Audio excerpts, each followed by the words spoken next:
Where would James Bond be without the women who helped define his legacy?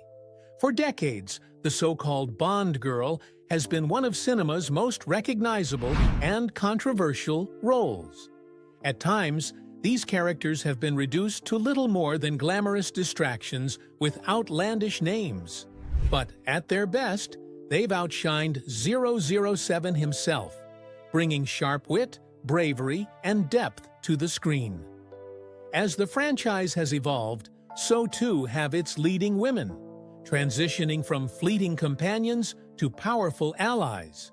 Still, not every performance has aged gracefully, so today we're diving in to rank them all, from the forgettable to the unforgettable. Some picks might spark debate, others may surprise you, but one thing's certain: the number one spot is undeniable. Mary Goodnight, the man with the golden gun. When it comes to the long history of Bond girls, few have sparked as much frustration as Mary Goodnight. Introduced in The Man with the Golden Gun, she stands out for all the wrong reasons. Instead of being a strong, clever partner to 007, she's remembered as the woman whose sheer incompetence almost got him killed. From the moment she appears, mishaps follow. At one point, she even gets herself locked in a closet while Bond is off seducing another woman. A scene that underlines just how unhelpful she really is. The supposed intent may have been comic relief, but her clumsy antics come across as irritating rather than entertaining. Even Bond himself looks visibly exasperated by her constant blunders. The most infamous moment arrives when she accidentally activates Scaramanga's deadly solar-powered laser, using her backside. Incredibly, she does this not once, but twice, putting the world's greatest spy directly in the line of fire. In the end, Goodnight feels less like a Bond girl and more like a parody character who stumbled into the wrong film. Aside from looking good in a bikini, she brings little else, making her a low point in the Bond legacy. Christmas Jones, The World Is Not Enough. The World Is Not Enough had the potential to be one of the boldest Bond films ever made. The original idea was to set up Sophie Marceau's Electra King as Bond's main love interest, only to later reveal her as the true villain.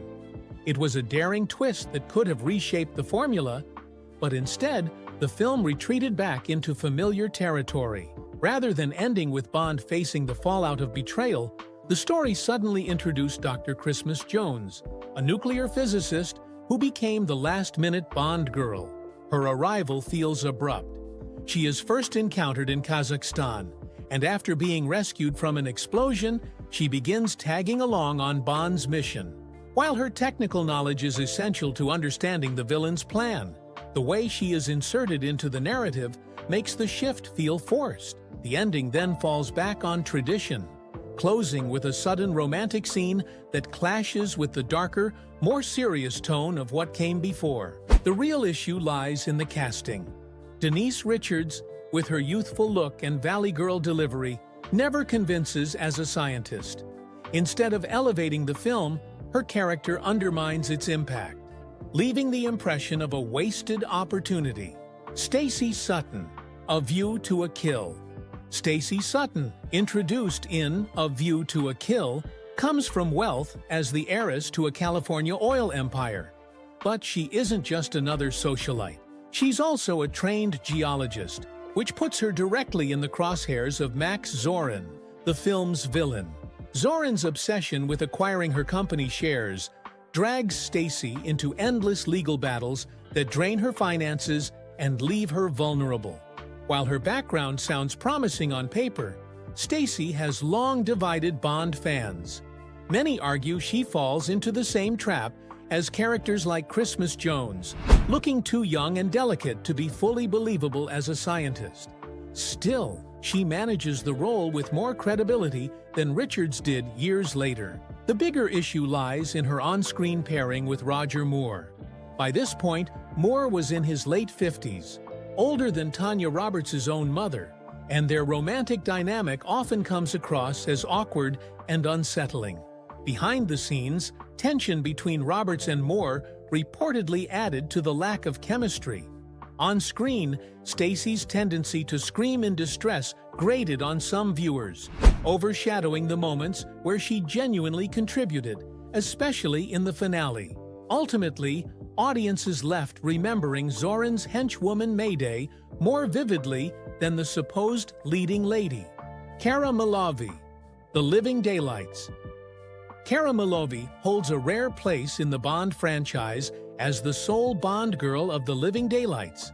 Unlike most 007 films, which usually introduce 2 or 3 women to share the spotlight, Cara had the entire stage to herself. On paper, that should have set her up as one of the most memorable Bond characters. Yet her role turned out to be far less impactful than expected.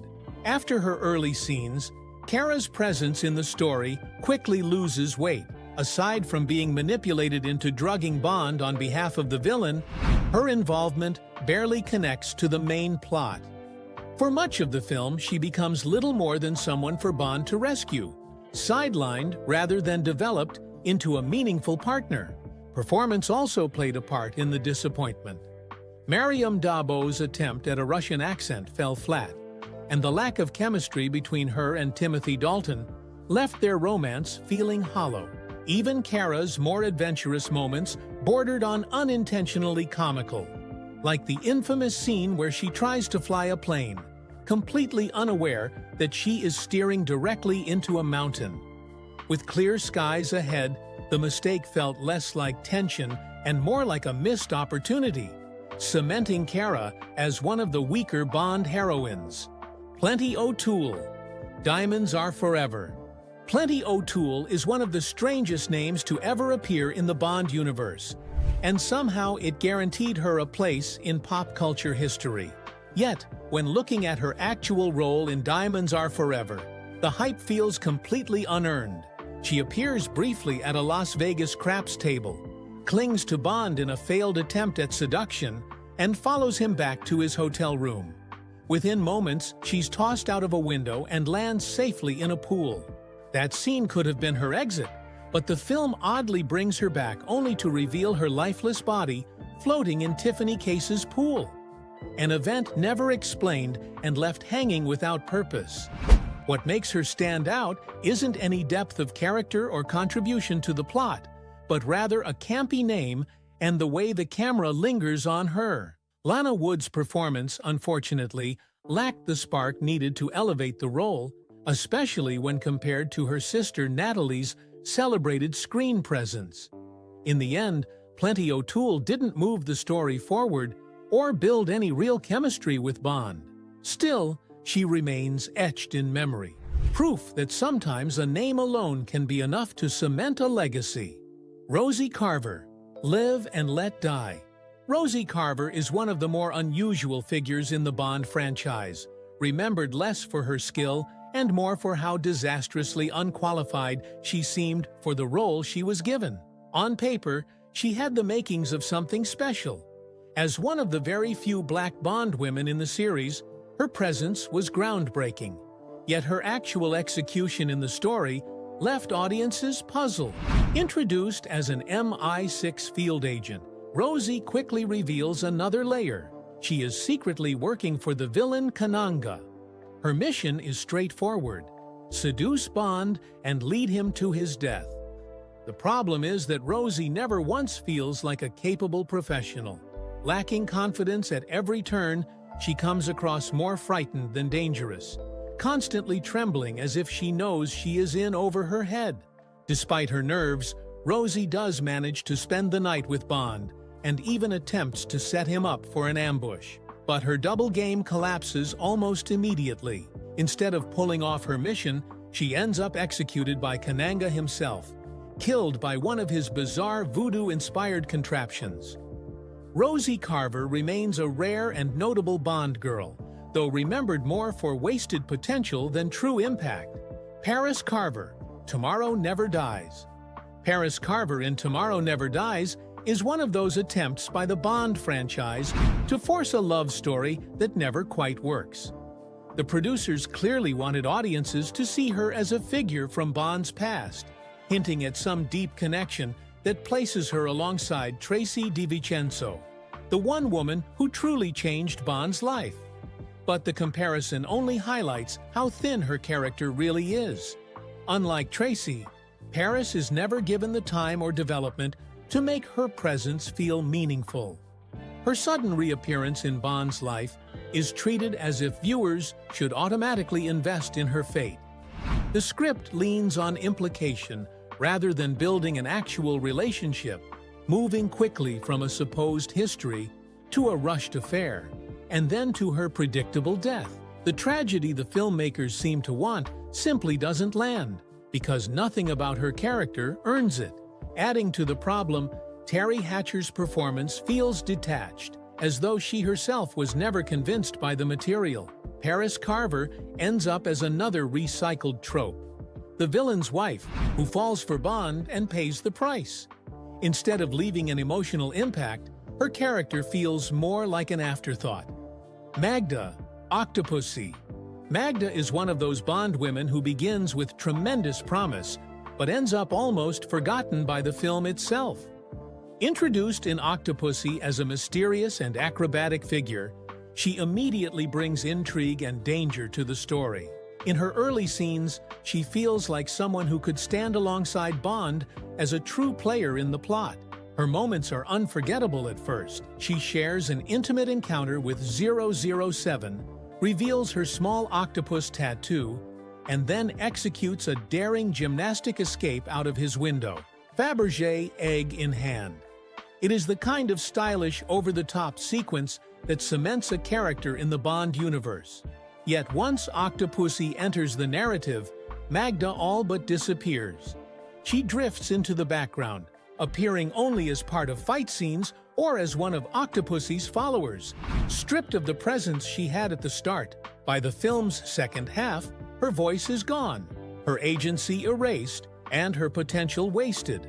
While she could be dismissed as little more than a henchwoman, her early impact suggests she deserved much more. Magda's arc is a classic example of a character who began with fire, but was overshadowed and left behind by the story itself. Miranda Frost, Die Another Day.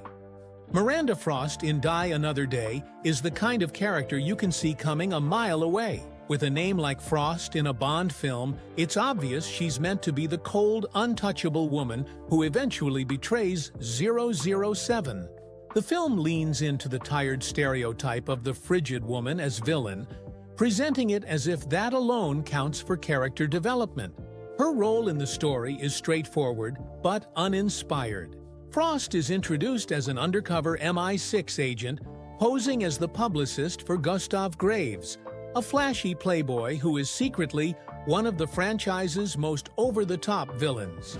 Since Graves' circle clearly hides a mole, and Frost is the only MI6 presence nearby, the revelation of her betrayal comes as no surprise. Yet the script plays it as if Bond and the audience should be shocked, despite how obvious it is. The larger problem is that the movie itself is weighed down by campy dialogue, endless puns, and a plot that borders on self-parody. Still, Rosamund Pike manages to give Frost a certain edge. Her performance hints at the stronger, more nuanced roles she would later take on, even if this particular outing leaves little lasting impact.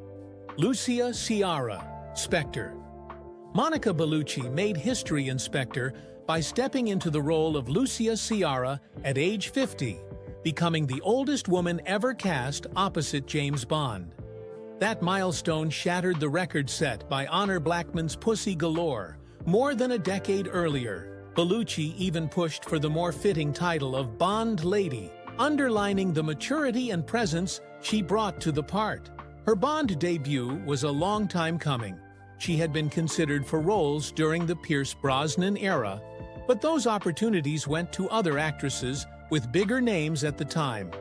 In hindsight, she may have dodged a bullet, as some of those films struggled critically. When she finally joined the franchise, producers promised a more layered female character, and on paper, that sounded like a major step forward. The reality, though, was different. Lucia Ciara ended up feeling like a recycled archetype. serving mainly as a stepping stone for Bond to get the information he needed. Yet, there was one small twist. Unlike past conquests, Bond actually spared her fate and handed her an escape route. Despite just 10 minutes on screen, Bellucci's presence hinted at untapped potential that the film never fully explored. Kissy Suzuki, You Only Live Twice. Kissy Suzuki might not have a lot of screen time in You Only Live Twice, but she brings a spark that makes her stand out. Her big moment comes with one of the strangest schemes in the entire series. She fakes a marriage to Bond to help him blend into a quiet Japanese fishing village. The logic of that plan may be questionable, but it certainly adds flair. What really sets her apart, though, is that even on their so-called wedding night, she keeps Bond at arm's length, insisting he sleep on the floor rather than share her bed. That makes her a tougher sell than Aki, who had an easier romantic dynamic with 007. Beyond the marriage ruse, Kissy shows practical skills too. She's a strong swimmer and proves her courage when she runs for help at a crucial moment, handling danger with determination. Eventually, the inevitable happens. She does end up with Bond, though not until the closing credits roll. In the end, her role is limited to the film's final act, and her name isn't even spoken on screen, appearing only in the credits. Still, her spunk and independence leave more of an impression than many of the forgettable Bond girls. Melina Havelock, For Your Eyes Only. Melina Havelock from For Your Eyes Only stands as one of the most underrated women in the Bond franchise.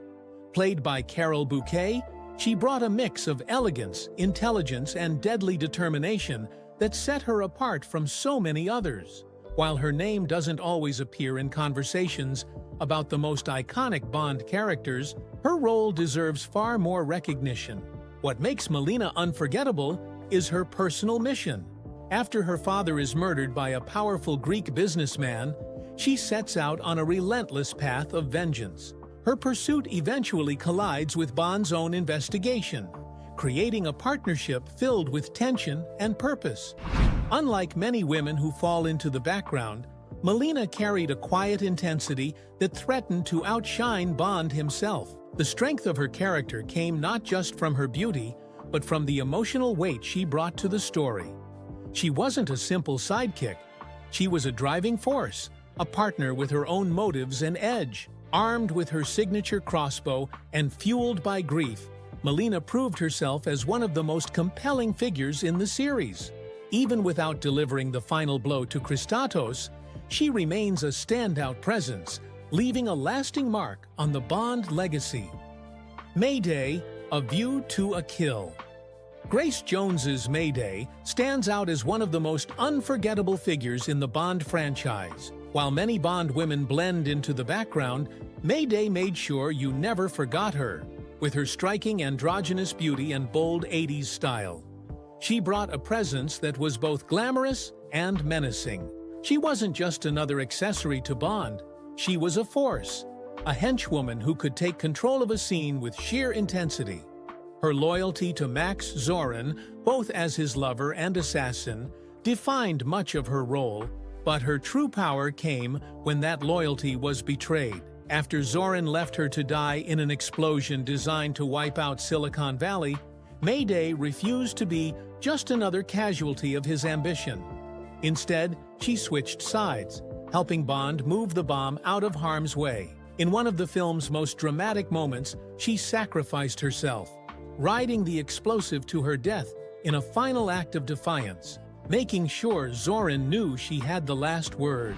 From parachuting off the Eiffel Tower in a cape to dispatching enemies with blow darts, Mayday was larger than life. Campy or not, she remains a Bond girl no one can ignore. Paloma, No Time to Die. Ana de Armas lit up No Time to Die as Paloma, even though her role was far shorter than the promotional material suggested. She appeared everywhere in the posters and trailers, yet her screen time was surprisingly brief. Still, those few minutes were enough to make a lasting impression. Paloma works almost like a playful parody of the classic Bond girl formula. She arrives in a glamorous setting, looks incredible, lends Bond a crucial hand in his mission, and then vanishes from the story.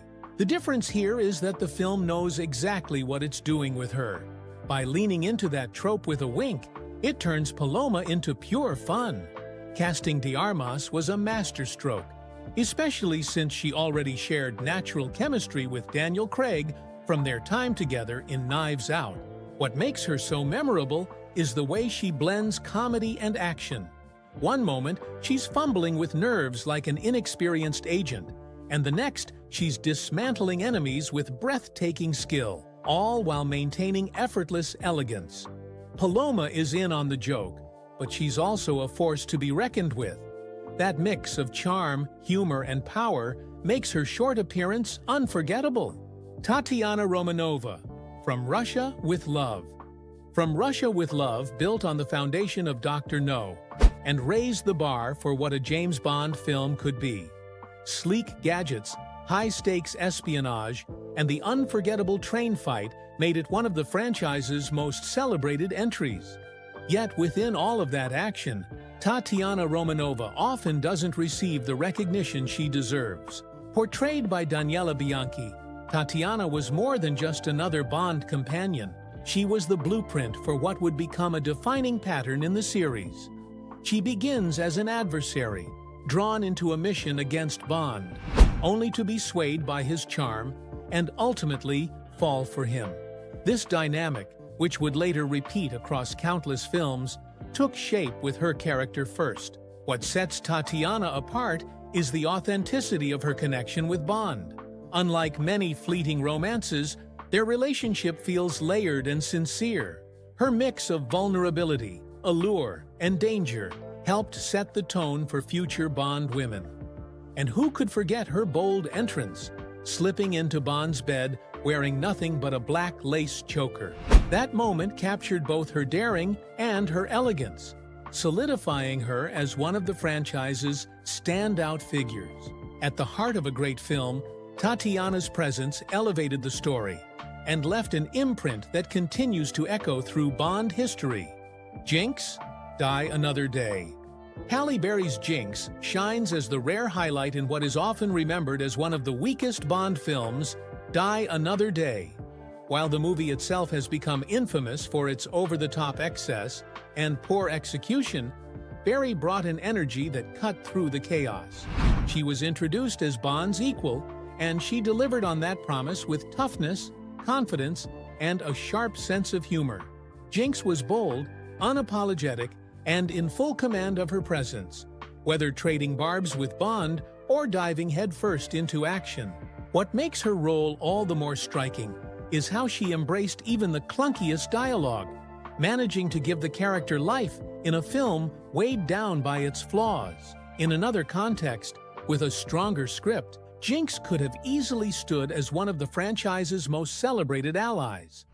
The potential was clear enough that producers even planned a standalone spin-off centered on her adventures. That project never materialized, largely because of the backlash surrounding the film. Still, Jinx remains a reminder that even in one of Bond's lowest chapters, a compelling character can emerge.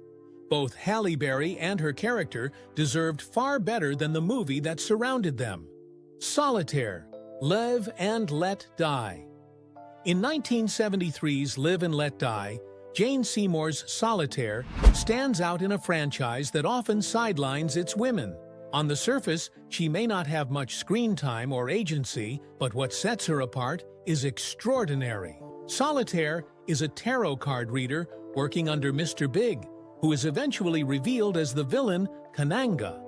Unlike most Bond characters, she possesses genuine mystical powers.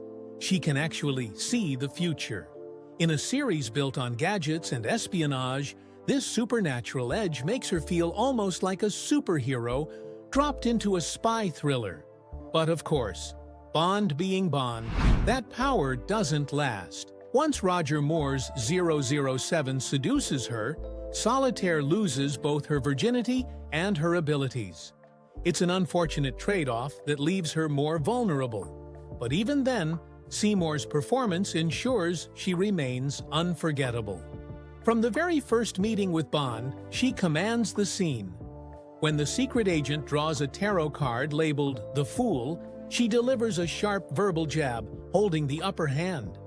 Moments later, when the Lover's card turns up, her shock feels completely real. Combined with her striking look and elegant costumes, it's Seymour's commitment as an actress, not just her beauty, that makes Solitaire linger in the memory. Pam Bouvier, License to Kill. Pam Bouvier brought a different kind of energy to the Bond series, a sharp reminder that the women in these films could be every bit as tough and capable as 007 himself. From the moment she appeared, she wasn't just along for the ride, she was a force, and it was unforgettable. Of course, there were a few moments where the character leaned into the familiar Bond tradition of romantic swooning, but those scenes pale in comparison to her standout moments. The barroom fight alone secured her place in Bond history. With a shotgun in hand, blowing a massive hole through the wall, Pam proved she wasn't anyone's sidekick. That scene remains pure cinematic gold.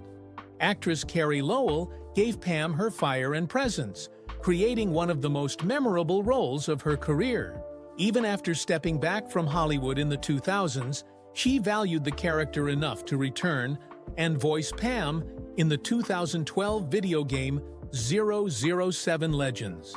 Pam Bouvier's appeal went beyond beauty. She carried a lethal edge that demanded respect. She wasn't content to stay on the sidelines, and her mark on the franchise has endured as one of the most iconic examples of a Bond woman who could truly stand toe-to-toe with James Bond. Anya Amasova, The Spy Who Loved Me. Barbara Bach's Anya Amasova stands out as one of the most capable women James Bond ever encounters. Operating under the codename XXX, she belongs to the rare group of Bond women who match him in skill, intelligence, and presence. Throughout the film, she pursues the same mission as Bond, and even manages to outmaneuver him on several occasions. Her sharp wit and determination make her feel like a true equal rather than a side character swept up in Bond's world. One of her defining moments comes during the chaotic van escape from the steel-toothed villain Jaws. As he tears the vehicle apart, Anya fights to get them to safety, only to be bombarded with Bond's smug commentary on her driving. His condescending remarks, paired with that trademark grin, make the scene all the more frustrating. Yet, it is Anya who saves the day, using her quick thinking to crush Jaws with the van and secure their escape. Despite her promise to avenge her lover's death by killing Bond once the mission ended, Anya ultimately sets aside her vow and falls for him. Still, her strength and presence leave a lasting impression, one that could have easily carried her into her own spin-off adventures. Wai Lin, Tomorrow Never Dies. Michelle Yeoh's Wai Lin in Tomorrow Never Dies is one of the rare Bond women who doesn't need the script to insist she's an equal. She simply proves it through action. From the start, she establishes herself as a capable, resourceful agent. Disguised as a reporter, she slips into the villain Carver's inner circle with ease, a move far more convincing than Bond's own attempts at espionage. Later, she demonstrates her strength in unforgettable fashion, dismantling an entire gang of thugs in Saigon without hesitation. What makes Wai Lin so compelling is how naturally her competence shines. She doesn't boast about her skills or demand recognition. Respect comes to her because of how effortlessly she handles every challenge. Her dynamic with Bond only adds to her charm. She playfully brushes off his romantic advances while asserting her independence, never once coming across as forced or exaggerated. Instead, her insistence on working alone feels authentic, placing her on Bond's level rather than beneath him. When she and Bond finally team up to take down Carver, it feels earned, an outcome built on trust and mutual respect. Even the eventual romantic payoff avoids cliché, making Wai Lin a standout figure in the Bond legacy. Pussy Galore, Goldfinger. Pussy Galore, introduced in 1964's Goldfinger, and played by the late Honor Blackman, is remembered for one of the most infamous names in the Bond franchise.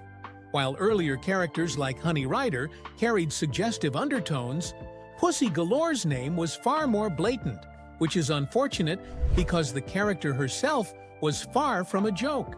She was a force of her own, confident, skilled, and entirely capable of matching James Bond in both intellect and determination. As a pilot and leader of an all-female flying squadron, Galore broke new ground for Bond women at a time when the series rarely allowed them such authority. She outsmarts Bond more than once, even catching him in the act of spying. And for much of the story, she remains immune to his charms. That resistance made her stand out even more. Though the infamous barn scene later softened that independence, in a way modern audiences find troubling. Even then, Galore retained her confidence and never became disposable. Without her eventual help, Sean Connery's Bond would not have succeeded.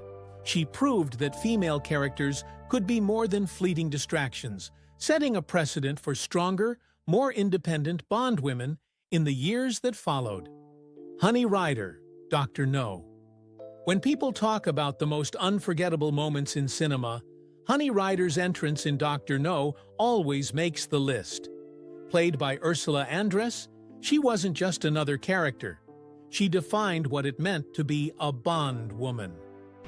That scene of her walking out of the ocean in a white bikini while Sean Connery's 007 watched from the shore didn't just catch Bond's attention, it changed movie history. From that point on, the idea of the Bond girl was born, and Honey Rider became the standard by which all others would be measured. But she was far more than a striking image. Honey had a determination and an edge that made her stand out. She carried strength, resilience, and danger beneath the surface, proving she wasn't just there to be admired. That mix of beauty and deadly resolve helped cement her as one of the most memorable figures in the franchise. While Connery and director Terence Young gave James Bond its international launch, it was Ursula Andress's Honey Rider who shaped the role of women in the series. Every Bond woman that came after her has been compared to her, but few have matched the iconic mark she left. Tracy Bond, on Her Majesty's Secret Service. When it comes to unforgettable Bond women, Contessa Teresa Tracy Di Vincenzo holds a unique place, brought to life by Dame Diana Rigg in On Her Majesty's Secret Service.